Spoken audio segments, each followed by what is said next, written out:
बिस्मिल्लाहिर्रहमानिर्रहीम। Hello everyone students, जैसे कि आप सबको पता है हमने पहले लेक्चर में अच्छे से ये समझा कि लिविंग सेल किसने डिस्कवर किया है, नॉन लिविंग सेल किसने डिस्कवर किया है और आइडिया ऑफ सेल किसने दिया है। ये सारी चीजें हम अच्छे से प्रीवियस लेक्चर में समझे हुए। अब आज का जो हमारा लेक्चर है वो हमने जो है वो डिस्कस करना है स्ट्रक्चर ऑफ यूकैरियोट्स। ठीक है, यहां पर जो यूकैरियोटिक सेल है, हमारे पास जो यूकैरियोटिक सेल है डियर स्टूडेंट्स, हमारे पास जो यूकैरियोटिक सेल है ये आपको एनिमलिया यानी एनिमल्स में नजर आएंगे, यानी एनिमल जो सेल है, और इसी के साथ साथ आपको प्लांट्स में नजर आएंगे, और इसी के साथ साथ फंजाई का जो है, फंजाई का जो सेल है वो भी हमारे पास यूकैरियोटिक सेल है। इसी के साथ साथ जो प्रोटिस्टा है, these all are having the cell is eukaryotic cell। अब यहां पर दो तरह की ऑर्गेनिज्म हमारे पास है। एक तो हमारे पास वो ऑर्गेनिज्म है जिसका जिस्म सिर्फ और सिर्फ एक सेल पर मुश्तमिल है, जिसको हम यूनिसेलुलर ऑर्गेनिजम्स कहते हैं। ठीक है, और जो यूनिसेलुलर ऑर्गेनिज्म है इसका जिस्म सिर्फ और सिर्फ एक सेल पर मुश्तमिल है, और उनमें जो सेल मौजूद है उसके सेल्स को हम प्रोकैरियोटिक सेल्स कहते हैं। ठीक है, उनकी जो सेल है that was called as a prokaryotic cell. इस पर हम इंशाल्लाह बाद में बात करेंगे। एक वो एनिमल है जिसका जिस्म दो या दो से ज्यादा सेल्स पर मुश्तमिल है। उन एनिमल्स के जो हमारे पास एनिमल है उन एनिमल्स को हम मल्टी सेलुलर ऑर्गेनिजम्स कहते हैं उनको हम मल्टी सेलुलर ऑर्गेनिजम्स कहते हैं। और उन मल्टी सेलुलर ऑर्गेनिजम्स के अंदर जो सेल मौजूद है that is called as a eukaryotic cells. अब यहां पर जो यूकैरियोटिक सेल है, आज हम यूकैरियोटिक सेल्स पर बात करेंगे। यूकैरियोटिक सेल्स आपको एनिमल्स जो एनिमल सेल है यानी जो दो या दो से ज्यादा सेल्स पर मुश्तमिल है उसमें आपको नजर आएंगे, प्लांट्स में नजर आएंगे, फंजाई में नजर आएंगे, प्रोटिस्टा में नजर आएंगे। अब हम बात करेंगे स्ट्रक्चर ऑफ यूकैरियोटिक सेल्स के ऊपर। अव्वल बात ये जानना जरूरी है कि जो हमारे पास यूकैरियोटिक सेल है, जो हमारे पास दुनिया में जितने भी एनिमल्स हैं, ठीक है, मोस्ट ऑफ जितने भी हमारे पास एनिमल हैं वो शेप के एतबार से, ठीक है, हमारे पास शेप के एतबार से और साइज के एतबार से वो वेरी करता है। ठीक है, मगर मोस्ट कॉमन जो आपको जो शेप्स नजर आएंगे उनके सेल्स के, बिल्कुल वो ओवल जो शेप है, ठीक है, ओवल शेप, या आम अल्फाज में हम राउंड शेप जो है वो रखता है। तो राउंड शेप जो है, अब हम इसके स्ट्रक्चर्स पर बात करेंगे। जो यूकैरियोट जो है बिल्कुल ऐसे राउंड शेप जो है स्टूडेंट्स जो है वो रखता है। They are having a round shape. इस तरह जो है वो राउंड शेप जो है वो आपको देखने को मिलेगा। यहां पर बिल्कुल इस शेप का जो है वो स्ट्रक्चर जो है वो आपको देखने को मिलेगा। अब यहां पर जो है नंबर नेक्स्ट, यहां पर इस सेल के अंदर जो है सेंटर में आपको यहां पर ऐसे न्यूक्लियस देखने को मिलेगा। सेंटर में न्यूक्लियस जो है वो हमारे पास जो है वो मौजूद है। जो न्यूक्लियस है, न्यूक्लियस की जो बाहर वाला कवर है that is called as a nuclear membrane. जो बाहर वाला कवर है, ठीक है, जो आउटर मेम्ब्रेन है उसको हम न्यूक्लियर मेम्ब्रेन कहते हैं। यहां पर नेक्स्ट, यहां पर ये जो पोर्शन है दैट इज कॉल्ड, ये जो बाहर का जो कवर है इसको हम न्यूक्लियर मेम्ब्रेन कहते हैं। ये बाहर का आउटर मोस्ट कवर है। न्यूक्लियर मेम्ब्रेन के बाद जो है यहां पर आपको इसके बीच में यहां पर आपको स्पेस नजर आ रही है। ठीक है, स्पेस से मेरा मुराद है यहां पर आपको होल्स नजर आ रहे हैं। यहां न्यूक्लियर मेम्ब्रेन के बीच में यहां पर जो सुराख है, जो होल्स है, इसको हम न्यूक्लियर पोर कहते हैं, these are called as nuclear pores कहते हैं। ठीक है, इस न्यूक्लियर पोर्स के बाद जो है यहां पर आपको इस न्यूक्लियस के अंदर जो है वो फ्लूइड देखने को मिलेंगे। इस न्यूक्लियस के अंदर जो है वो फ्लूइड जो है वो इनसाइड की तरफ जो है वो मौजूद है। जो फ्लूइड इसके अंदर मौजूद है, इस फ्लूइड को हम डियर स्टूडेंट्स न्यूक्लियोप्लाज्म कहते हैं। That is called as a nucleoplasm कहते हैं। और इसी के साथ साथ जो है आपको इसी न्यूक्लियस के अंदर जो है एक और इस स्ट्रक्चर देखने को मिलेगा जिसको हम न्यूक्लियोलस कहते हैं। ठीक है, यहां पर न्यूक्लियोलस जो है वो न्यूक्लियस के अंदर जो है वो देखने को मिलेगा। इसी के साथ साथ यहां इसी न्यूक्लियस के अंदर जो है आपको यहां पर क्रोमेटिन फाइबर देखने को मिलेगा। ठीक है, यहां पर आपको ये स्ट्रक्चर भी देखने को मिलेगा। That structure is called is chromatin, chromatin fibre कहते हैं।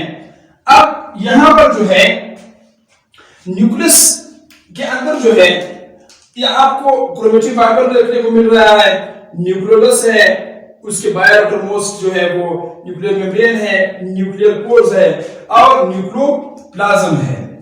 अब यहां पर इन सब को मिला करके ठीक है, फिर हम न्यूक्लियस कहते हैं। That is called as a nucleus, फिर इसको हम जो है वो न्यूक्लियस कहते हैं। एक न्यूक्लियस से बाहर वाला है, न्यूक्लियस से बाहर यहां पर आपको फ्लूइड देखने को मिलेगा।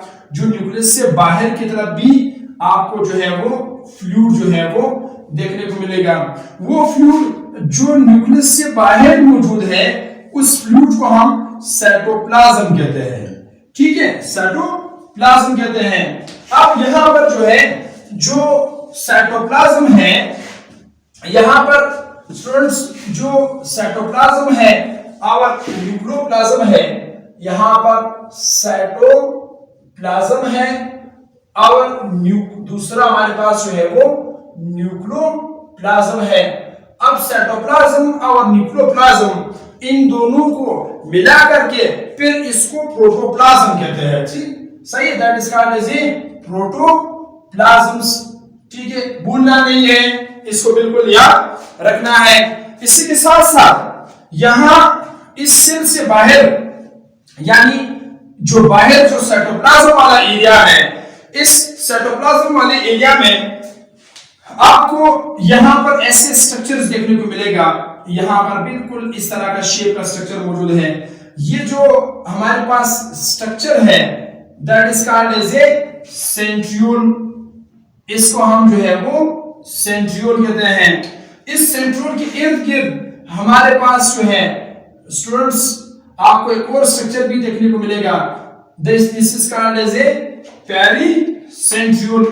इसको हम जो है वो पेरीसेंट्रियोल कहते हैं। ठीक है, that is called as a pericentriole. अब यहां पर हमारे पास और भी हो गया है, एक आपके पास सेंट्रियोल है और दूसरे नंबर पे आपके पास पेरीसेंट्रियोल है।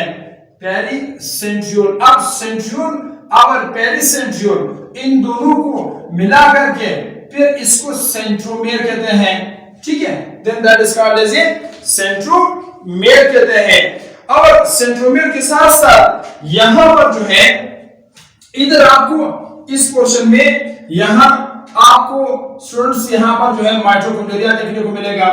यहां पर जो है वो जो माइटोकॉन्ड्रिया है वो आपको यहां पर नजर आएंगे। ठीक है, इस माइटोकॉन्ड्रिया के अंदर जो है वो इस तरह का जो है वो इनसाइड की तरफ जो है वो आपको स्ट्रक्चर जो है वो देखने को मिलेंगे। ठीक है, यहां पर इस तरह जो है वो जिगजैग मैनर में यहां पर यानी सेंटर में यहां पर ये जो स्ट्रक्चर है that is called as a mitochondria, जिसको पावर हाउस ऑफ सेल माना जाता है। ये बिल्कुल ऐसे फोल्डेड फॉर्म में है। इस फोल्ड फॉर्म को हम जो है वो क्रिस्टी जो है वो कहते हैं। यहां पर डियर स्टूडेंट्स नंबर नेक्स्ट आपको यहां इसी सेल के अंदर जो है आपको यहां पर गोल्जी बॉडी देखने को मिलेंगे। ठीक है, इसके अंदर जो है वो जो गोल्जी बॉडी है वो भी आपको ऐसे देखने को मिलेंगे। ठीक है, हम सिर्फ स्ट्रक्चर को समझते हैं कि इसके अंदर क्या क्या चीजें मौजूद हैं।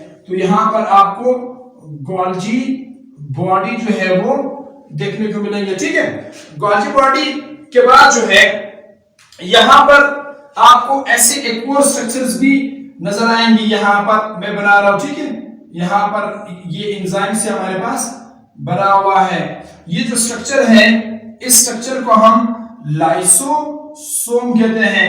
ठीक है, that is called as a lysosomes. जो लाइसोसोम्स है इसमें हम ये लिखते हैं, it is filled with enzymes। ये जो है वो एंजाइम से बेसिकली क्या है, बना हुआ है। ठीक है, और इसी के साथ साथ जो है, यानी जो लाइसोसोम है वो इसका काम जो है कि कभी कभार आपके पास जो WBC है वो किसी फॉरेन पार्टिकल को जो है वो पकड़ते हैं, फिर किल करते हैं, फिर ला करके जो है वो सेल के जो मेम्ब्रेन के साथ जब जैसे ही वो बाहर यहाँ पर जो है वो क्या नाम है जो है वो जो सेल मेम्ब्रेन है वो यहाँ आकर के उसको जो है छोड़ देते हैं, फिर यहाँ से जो लाइसोसोम है वो इन करते हैं, उसको जो है वो क्या करते हैं, किसी भी फॉरेन पार्टिकल को इनकलब करके डाइजेस्ट करके करने की जो है वो कोशिश करते हैं, क्योंकि इसमें मुख्तलिफ तरह की एंजाइम्स मौजूद है। प्राइमरी है और primary lysosome, secondary lysosome, tertiary lysosome वगैरह। ये फिर बात की इंशाल्लाह बात है, इस पर इंशाल्लाह तफसील से बाद में बात करेंगे। इसी के साथ साथ जो है इधर स्टूडेंट्स यहाँ पर इस न्यूक्लियर मेम्ब्रेन के साथ जो है यहाँ पर एक ऐसा स्ट्रक्चर इसके साथ जो है वो डियर स्टूडेंट्स हमारे पास इस न्यूक्लियर मेम्ब्रेन के साथ ऐसी अटैच है, बिल्कुल आकर के लास्ट में फाइनली इधर से एक स्ट्रक्चर जो है वो लास्ट में आकर के इधर इस तरह जो अटैच है। एक हमारे पास ये स्ट्रक्चर है, एक यहाँ पर मैं इधर एक और भी यहाँ पर साथ में ऐसे ड्रा कर रहा हूं, यहाँ पर एक और भी स्ट्रक्चर ऐसे है जो है वो मौजूद है। ये जो हमारे पास स्ट्रक्चर है इसको हम स्मूथ एंडोप्लाज्मिक रेटिकुलम कहते हैं। That is called as a smooth endoplasmic reticulum कहते हैं। ठीक है, एंडोप्लाज्मिक रेटिकुलम कहते हैं, जो कि हमारे पास दूसरा जो है that is called as a rough endoplasmic reticulum. इसको हम रफ एंडोप्लाज्मिक रेटिकुलम कहते हैं। अब यहां पर नेक्स्ट जो दूसरा है वो आपके पास ये है कि स्मूथ एंडोप्लाज्मिक रेटिकुलम है। ठीक है, स्मूथ एंडोप्लाज्मिक रेटिकुलम है। दूसरा आपके पास जो है वो रफ एंडोप्लाज्मिक रेटिकुलम है। इन दोनों को मिला करके फिर इसको हम एंडोप्लाज्मिक रेटिकुलम कहते हैं। यहां पर एंडोप्लाज्मिक रेटिकुलम के बाद जो है यहां इस स्ट्रक्चर के अंदर आपको यहां पर वैक्यूल जो है वो देखने को मिलेंगे। यहां पर ऐसे वैक्यूल जो है वो इसके अंदर जो है वो देखने मिलेंगे सेल के साइटोप्लाज्म के अंदर। That was called as a vacuole. इसको जो है वो हम वैक्यूल कहते हैं। ठीक है, इस वैक्यूल का काम ये है, ये स्मॉल हमारे पास मिनरल स्ट्रक्चर है जो कि यहाँ पर जितने भी हमारे पास वेस्ट है वो इस वैक्यूल के अंदर आकर के जो है वो जमा होते हैं। साथ में इस स्ट्रक्चर के अंदर आपको इस तरह जो है वो साइटोस्केलेटन भी जो है वो देखने को मिलेगा। यहाँ पर साइटोस्केलेटन का जो स्ट्रक्चर है वो भी देखने को मिलेगा। ठीक है, ये हमारे पास नॉर्मली रॉड लाइक स्ट्रक्चर है। ठीक है, हम इसमें लिखते हैं it is normally rod like structures. ठीक है, हमारे पास बिल्कुल ये क्या है, रॉड लाइक स्ट्रक्चर है, रॉड लाइक स्ट्रक्चर है। ठीक है, रॉड लाइक स्ट्रक्चर है जो कि हमारे पास क्या है। और ये जो रॉड लाइक स्ट्रक्चर है दैट स्ट्रक्चर इज माइक्रोट्यूब्यूल